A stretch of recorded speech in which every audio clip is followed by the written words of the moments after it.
The types of audit report. Audit report may be classified into two types: clean or unqualified report and qualified report. Clean ആയിട്ടും clean എന്ന് വെച്ചാൽ വൃത്തി എന്നുള്ള അർത്ഥത്തിലല്ല, കുഴപ്പങ്ങളൊന്നും ഇല്ലാത്ത ഫിനാൻഷ്യൽ സ്റ്റേറ്റ്മെൻറ്റ്സ് നല്ല പെർഫെക്റ്റ് ആയിട്ട് കൃത്യമായിട്ട് കൈകാര്യം ചെയ്തിട്ടുണ്ട് എന്ന് പറയുന്ന റിപ്പോർട്ടാണ് ക്ലീൻ ഓർ അൺക്വാളിഫൈഡ് റിപ്പോർട്ട്.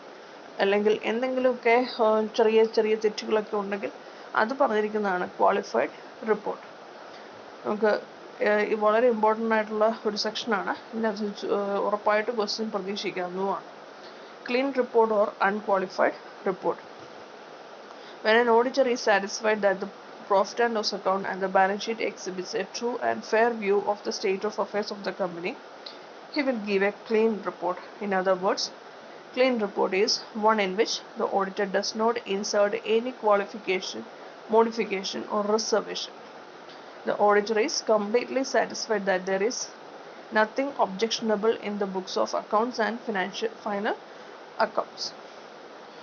കണ്ടോ, ഒരു ഓഡിറ്റർ പ്രോഫിറ്റ് ആൻഡ് ലോസ് അക്കൗണ്ടും അതുപോലെ ബാലൻസ് ഷീറ്റും പറഞ്ഞിരിക്കുന്നത് ശരിയായ കാര്യങ്ങളാണ്, ട്രൂ ആൻഡ് ഫെയർ വ്യൂ ആണ് പറഞ്ഞിരിക്കുന്നത് എന്ന് അയാൾക്ക് സാറ്റിസ്ഫൈഡ് ആവുകയാണെങ്കിൽ അയാൾ കൊടുക്കുന്ന റിപ്പോർട്ടാണ് ക്ലീൻ റിപ്പോർട്ട്. അല്ലെങ്കിൽ മറ്റൊരു തരത്തിൽ പറയുവാണെങ്കിൽ clean report is one in which the auditor does not insert any qualification. Clean റിപ്പോർട്ടിനകത്ത് ഓഡിറ്റർ ഒരു കാരണവശാലും ഒരു ക്വാളിഫിക്കേഷനോ അല്ലെങ്കിൽ ഒരു മോഡിഫിക്കേഷനോ റിസർവേഷനോ അതിൻ്റെ അകത്ത് എന്തെങ്കിലും പ്രശ്നങ്ങളുണ്ട് എന്ന് പറയത്തില്ല. അതാണ് ക്ലീൻ റിപ്പോർട്ട് എന്ന് പറയുന്നത്. Auditor is completely satisfied that there is nothing objectionable. Auditor complete ആയിട്ട് സാറ്റിസ്ഫൈഡ് ആയിരിക്കണം അതിൻ്റെ ഈ ബുക്സ് ഓഫ് അക്കൗണ്ട്സിൽ കുഴപ്പങ്ങളൊന്നും ഇല്ല എന്ന്. അങ്ങനെ കൊടുക്കുന്ന റിപ്പോർട്ടാണ് ക്ലീൻ ഓർ അൺക്വാളിഫൈഡ് റിപ്പോർട്ട്. അതിനുശേഷം തന്നിരിക്കുന്ന ഒരു ക്ലീൻ റിപ്പോർട്ടിൻ്റെ ഒരു സ്പെസിമെൻ ഫോർമാറ്റാണ് തന്നിരിക്കുന്നത്. അത് ഞാൻ എക്സ്പ്ലെയിൻ ചെയ്യുന്നില്ല. Next, qualified report. A qualified report is one which contains the opinion of the auditor subject to certain conditions or reservations. ഒരു ക്വാളിഫൈഡ് റിപ്പോർട്ടിനകത്ത് ഒരു ഓഡിറ്റർ ഒപ്പീനിയൻ പറയുന്നത് ചില കണ്ടീഷൻസ് അല്ലെങ്കിൽ റിസർവേഷൻസ് വെച്ചിട്ടാണ്. ചില പ്രശ്നങ്ങളൊക്കെ ഉണ്ട്, ഇതൊക്കെ കറക്റ്റ് ചെയ്യണം എന്ന് പറഞ്ഞുകൊണ്ടുള്ള ഒരു റിപ്പോർട്ടാണ് qualified report. In this report, the auditor answers to any statutory affirmations in negative or expresses his opinion with a qualification.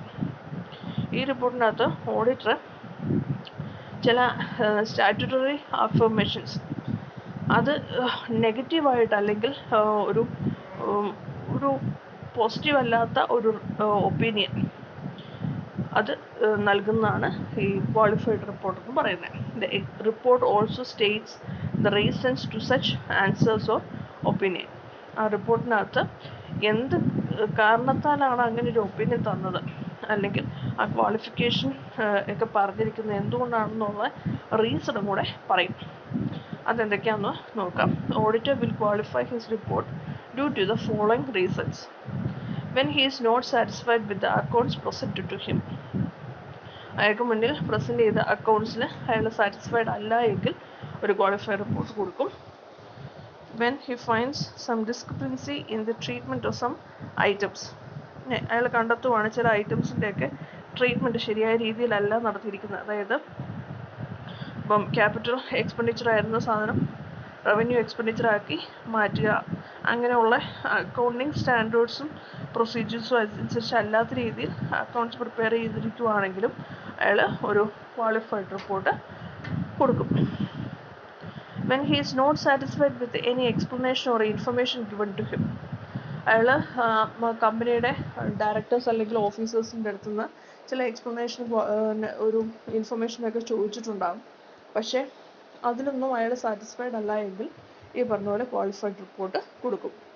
When he thinks that the profit and loss account and the balance sheet do not exhibit a true and fair view of the company's state of affairs, അയാൾക്ക് തോന്നുകയാണ് balance ഷീറ്റും P&L ഒന്നും കമ്പനിയുടെ യഥാർത്ഥത്തിലുള്ള state of affairs അല്ല present ചെയ്തിരിക്കുന്നത് എന്ന് അയാൾക്കൊരു ഒപ്പീനിയൻ തോന്നുകയാണെങ്കിൽ അന്നേരവും ഈ പറഞ്ഞ പോലെ ക്വാളിഫൈഡ് റിപ്പോർട്ടാണ് കൊടുക്കുന്നത്. When the management is not prepared to make the desired changes. ഇനി മാനേജ്മെൻറ്റ് ഓഡിറ്റർ കൊടുത്തിരുന്ന മുൻ റിപ്പോർട്ടിൻ്റെ അകത്ത് പറഞ്ഞിരിക്കുന്ന കാര്യങ്ങളിൽ വേണ്ട മാറ്റങ്ങൾ വരുത്താൻ തയ്യാറല്ല എങ്കിലും ഈ പറഞ്ഞ പോലെ ക്വാളിഫൈഡ് റിപ്പോർട്ടാണ് കൊടുക്കുന്നത്. In this case, an auditor may include his objection in the audit report and state, subject to the above report, the balance sheet shows a true and fair view. He should also state the reasons for qualifications mentioned in his report. In this case, an auditor may include his objection in the audit report and state, subject to the above report. Audit report അയാളുടെ audit റിപ്പോർട്ടിനകത്ത് objections അയാൾക്ക് എതിർപ്പുള്ള കാര്യങ്ങൾ പറയും.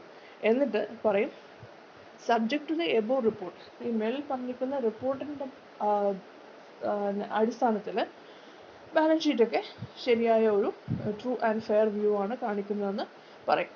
He should also state the reasons for the qualifications mentioned in his report. അതുപോലെ അതിൻ്റെ reasons എന്താ, ക്വാളിഫിക്കേഷനുള്ള reasons, കാരണങ്ങൾ എന്താണെന്നും അയാളുടെ ഓഡിറ്റ് റിപ്പോർട്ടിനകത്ത് പറഞ്ഞിരിക്കും. The qualified report may include any or some of the following matters. ഇനി താഴെ പറയുന്ന ചില കാര്യങ്ങളൊക്കെ ഓഡിറ്റ് ക്വാളിഫൈഡ് റിപ്പോർട്ടിനകത്ത് ഉണ്ടായിരിക്കാം. The stock in trade has been valued at cost price which is more than the market price. Stock in trade ഈ profit കൂട്ടി കാണിക്കാൻ വേണ്ടിയിട്ട് മാർക്കറ്റ് പ്രൈസിനേക്കാളും കൂടിയ കോസ്റ്റ് പ്രൈസിലാണ് കാണിച്ചിരിക്കുന്നതെന്ന് പറയും. കാരണം ക്ലോസിംഗ് സ്റ്റോക്ക് കൂടുമ്പോൾ പ്രോഫിറ്റ് കൂടുമല്ലോ. നമ്മളോട് പഠിച്ചേക്കുന്നത് എന്താ, cost price or market price whichever is lower. Cost price ആയാലും മാർക്കറ്റ് പ്രൈസ് ആയാലും ഏറ്റവും കുറവ് ഏതാണോ ആ റേറ്റിൽ വേണം ക്ലോസിംഗ് സ്റ്റോക്ക് കാണിക്കാൻ എന്നാണ് പറഞ്ഞിരിക്കുന്നത്. അപ്പം പക്ഷേ അക്കൗണ്ട്സ് ക്ലോസ് ചെയ്ത് വന്നപ്പോഴത്തേക്കിന് മാർക്കറ്റ് പ്രൈസിനേക്കാളും കൂടുതലാണ് കോസ്റ്റ് പ്രൈസ്. അപ്പോൾ ഏതിലായിരുന്നു കാണിക്കേണ്ടിരുന്നത്, മാർക്കറ്റ് പ്രൈസിലായിരുന്നു കാണിക്കേണ്ടിരുന്നത്. പക്ഷേ കോസ്റ്റ് പ്രൈസിലാണ് സ്റ്റോക്ക് ട്രേഡിൻ്റെ വാല്യുവേഷൻ നടത്തിയിരിക്കുന്നത്. Insufficient provision has been made for depreciation of fixed assets. Fixed അസറ്റിൻ്റെ ഡിപ്രീസിയേഷന് ശരിയായ രീതിയിലല്ല കാൽക്കുലേറ്റ് ചെയ്തിരിക്കുന്നത്. Inadequate provision has been made for bad and doubtful debts. അതുപോലെ തന്നെ ബാഡ് ആൻഡ് ഡൗട്ട്ഫുൾ ഡെബ്സിൻ്റെ പ്രൊവിഷൻ കാൽക്കുലേറ്റ് ചെയ്തേക്കുന്നത് ശരിയായ രീതിയിൽ അല്ല. Proper books of accounts have not been kept in accordance with the provisions of the Companies Act. Companies Actൽ പറഞ്ഞിരിക്കുന്ന രീതിയിലൊന്നും അല്ല ബുക്സ് ഓഫ് അക്കൗണ്ട്സ് മെയിൻറ്റെയിൻ ചെയ്തിരിക്കുന്നത്. Accounting principles adopted are not appropriate to the circumstances and nature of business. അതുപോലെ തന്നെ accounting principles ഉപയോഗിച്ചിരിക്കുന്നത് ആ ബിസിനസ്സുമായി ബന്ധപ്പെട്ട് അതിൻ്റെ സാഹചര്യത്തിനനുസരിച്ചുള്ളതല്ല അക്കൗണ്ടിങ് സ്റ്റാൻഡേർഡ്സ് ഉപയോഗിച്ചത്. ഒരു ക്വാളിഫൈഡ് റിപ്പോർട്ടിൻ്റെ സ്പെസിമെൻ ഫോർമാറ്റും നമുക്ക് തന്നിട്ടുണ്ട്. ജസ്റ്റ് മനസ്സിലാക്കിയിരുന്നാൽ മതി, ഞാൻ എക്സ്പ്ലെയിൻ ചെയ്യുന്നില്ല. അടുത്തത് disclaimer of opinion. When an auditor does not have sufficient information to serve as the basis of his opinion, he may disclaim an opinion on the financial statements. He may state that he has not been able to obtain sufficient information to express an opinion as regards the financial statements. This is because the audit examination itself may not be adequate for the purpose of expressing an opinion. There may be some material indeterminate items which make it difficult for an auditor to express his opinion.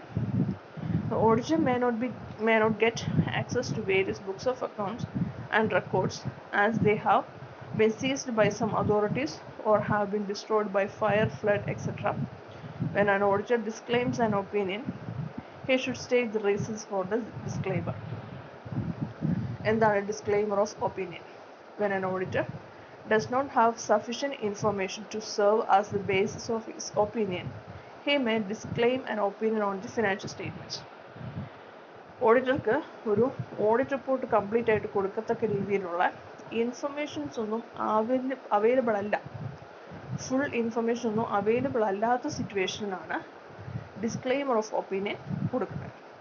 He may state that he has not been able to obtain sufficient information to express an opinion as regards the financial statements. Financial statements ന്റെ പേരിൽ financial സ്റ്റേറ്റ്മെൻറ്റ്സിന് മേലെ ഒരു opinion പറയാൻ വേണ്ടിയിട്ട് ആവശ്യമായി sufficient information അയാൾക്ക് obtain കണ്ടെത്താനായിട്ട് സാധിച്ചിട്ടില്ല.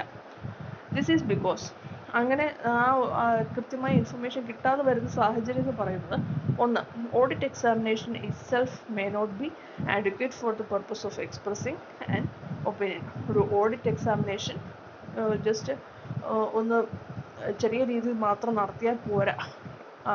നല്ല ഒരുപാട് ട്രാൻസാക്ഷൻസ് ഒക്കെ ഉള്ള കമ്പനിയൊക്കെ ആണെങ്കിൽ ഈ ഓഡിറ്റ് എക്സാമിനേഷൻ മാത്രം പോരാ ഒരു ഒപ്പീനിയൻ എക്സ്പ്രസ് ചെയ്യാൻ. ആ ഒരു സിറ്റുവേഷൻ ഒന്ന്. There may be some material indeterminate items which make it difficult for an auditor to express his opinion. അതുപോലെ തന്നെ ചില പ്രത്യേക ഐറ്റംസ് അല്ലെങ്കിൽ പ്രത്യേക ട്രാൻസാക്ഷൻസ് ഒക്കെ വളരെ ഇമ്പോർട്ടൻ്റ് ആയിട്ടുള്ള ട്രാൻസാക്ഷൻസ് ഒക്കെ ഉണ്ട്. പക്ഷേ അത് ഓഡിറ്റർക്ക് തന്നെ ബുദ്ധിമുട്ടാണ് അതിലൊരു ഒപ്പീനിയൻ പറയാനായിട്ട്. അതുപോലെ തന്നെ auditor may not get access to various books of accounts and records as they have been seized by some authorities or have been destroyed by fire, flood, etc. ഇനി ചില ബുക്സ് ഓഫ് അക്കൗണ്ട്സ് ഒന്നും ഓഡിറ്റർക്ക് ലഭിച്ചില്ല. അത് ഏതെങ്കിലും authority അത് സീസ് ചെയ്തുകൊണ്ട് പോയി, പിടിച്ചെടുത്തുകൊണ്ട് പോവുകയോ അതല്ലെങ്കിൽ ഫയറിലൂടെ ഫ്ലഡിലൂടെയൊക്കെ അത് നശിച്ചു പോവുകയോ ചെയ്തു കഴിഞ്ഞാൽ ബുക്സ് ഓഫ് അക്കൗണ്ട്സ് ഒന്നും കംപ്ലീറ്റ് ആയിട്ട് ഓഡിറ്റർക്ക് ഓഡിറ്റ് ചെയ്യാൻ കിട്ടത്തില്ല. When an auditor disclaims an opinion, he should state the reasons for the disclaimer.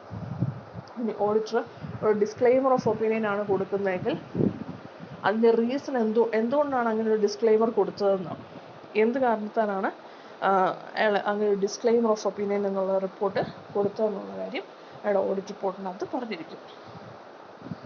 Then adverse or negative report. When the auditor is of the opinion that the accounts and financial statements do not present a true and fair view of the financial condition and result of operation, he will be forced to give adverse report. This will be done when there is substantial departure from GAAP or a material misstatement in the statements or an omission of a material disclosure. ഓഡിറ്റർക്ക് ഒരു opinion വരുവാണ്, അക്കൗണ്ട്സും financial സ്റ്റേറ്റ്മെൻറ്റ്സും ഒരിക്കലും ശരിയായ രീതിയിലല്ല prepare ചെയ്തിരിക്കുന്നത്, അല്ലെങ്കിൽ ആ കമ്പനിയുടെ financial position അല്ലെങ്കിൽ ട്രൂ ആൻഡ് ഫെയർ വ്യൂ പറഞ്ഞിരിക്കുന്നത് വളരെ തെറ്റായ രീതിയിലും ആൻഡ് റിസൾട്ട് ഓഫ് ഓപ്പറേഷൻ അതിൻ്റെ പ്രോഫിറ്റ് അല്ലെങ്കിൽ ലോസ് പറഞ്ഞിരിക്കുന്നത് മൊത്തം തെറ്റായിട്ടാണ് പറഞ്ഞിരിക്കുന്നതെങ്കിൽ അയാളൊരു അഡ്വേഴ്സ് അല്ലെങ്കിൽ നെഗറ്റീവ് റിപ്പോർട്ട് കൊടുക്കും. അങ്ങനെ ഒരു നെഗറ്റീവ് റിപ്പോർട്ട് അല്ലെങ്കിൽ അഡ്വേഴ്സ് റിപ്പോർട്ട് കൊടുക്കുന്നത് സാധാരണ ഒന്ന് substantial departure from GAAP, generally accepted accounting പ്രിൻസിപ്പിളിൽ നിന്ന് കംപ്ലീറ്റ് ആയിട്ട് വേരി ചെയ്ത് അല്ലെങ്കിൽ അതിൽ നിന്ന് ഒരു മാറ്റം വരുത്തിയാണ് അക്കൗണ്ട്സ് പ്രിപ്പയർ ചെയ്തിരിക്കുന്നതെങ്കിലും, അതുപോലെ തന്നെ മെറ്റീരിയൽ മിസ്സ്റ്റേറ്റ്മെൻറ്റ് ഇൻ ദി സ്റ്റേറ്റ്മെൻറ്റ്സ് വളരെ ഇമ്പോർട്ടൻ്റ് ആയിട്ടുള്ള നല്ലൊരു ഒരു തിരിമറിയൊക്കെ അക്കൗണ്ട്സിൽ നടത്തിയിട്ടുണ്ടെങ്കിൽ, അതുപോലെ തന്നെ ഒരു ഇമ്പോർട്ടൻ്റ് ആയിട്ടുള്ള ഒരു ഡിസ്ക്ലോഷർ അക്കൗണ്ട്സിൽ പറയേണ്ട കാര്യങ്ങൾ പറയാൻ വിട്ടുപോയ സിറ്റുവേഷനും ഈ പറഞ്ഞ പോലെ അഡ്വേഴ്സ് അല്ലെങ്കിൽ നെഗറ്റീവ് റിപ്പോർട്ട് നൽകിയിരിക്കും. Such a drastic step of submitting a negative report is taken only very rarely by the auditors. അങ്ങനെ ഒരു ഡ്രാസ്റ്റിക് സ്റ്റെപ്പ് നെഗറ്റീവ് അല്ലെങ്കിൽ അഡ്വേഴ്സ് റിപ്പോർട്ട് കൊടുക്കുന്നത് വളരെ റെയറായിട്ട് മാത്രമേ ഓഡിറ്റേഴ്സ് ചെയ്യാറുള്ളൂ. Next, piecemeal opinion or report. Such a report may be given in case the auditor concludes that he is unable to give an opinion on the statements taken as a whole, but he believes that he can express an opinion limited to certain items in the statements with which he is satisfied. ഓഡിറ്റർക്ക് ഒരു financial statements എടുത്താൽ മൊത്തത്തിലൊരു opinion കൊടുക്കാനായിട്ട് ബുദ്ധിമുട്ടാണ്. പക്ഷേ എന്നാൽ ആ സ്റ്റേറ്റ്മെൻറ്റ്സിലുള്ള ചില ഐറ്റംസിൽ അദ്ദേഹം സാറ്റിസ്ഫൈഡ് ആവുകയാണെങ്കിൽ അതിന് മാത്രം ഒരു ഒപ്പീനിയൻ കൊടുക്കാനായിട്ട് അയാൾ തയ്യാറാകുക. Whenever an auditor gives a piecemeal opinion, he should give reasons for the same. അങ്ങനെ ഒരു piecemeal opinion കൊടുക്കുകയാണെങ്കിൽ അതിനുള്ള കാരണവും ഓഡിറ്റ് റിപ്പോർട്ടിനകത്ത് പറഞ്ഞിരിക്കണം. അതായത് കുറച്ച് കാര്യങ്ങൾ മാത്രമേ അതിന് മാത്രമേ അയാൾ ഒപ്പീനിയൻ പറയുള്ളൂ. അതാണ് പീസ് മീൽ ഒപ്പീനിയൻ അല്ലെങ്കിൽ റിപ്പോർട്ട് എന്ന് പറയുന്നത്. ഇത്തരം കാര്യങ്ങളാണ് ഓഡിറ്റ് റിപ്പോർട്ടിൻ്റെ പല ടൈപ്സ്. അടുത്തത് ലയബിലിറ്റീസ് ഓഫ് ആൻ ഓഡിറ്റർ.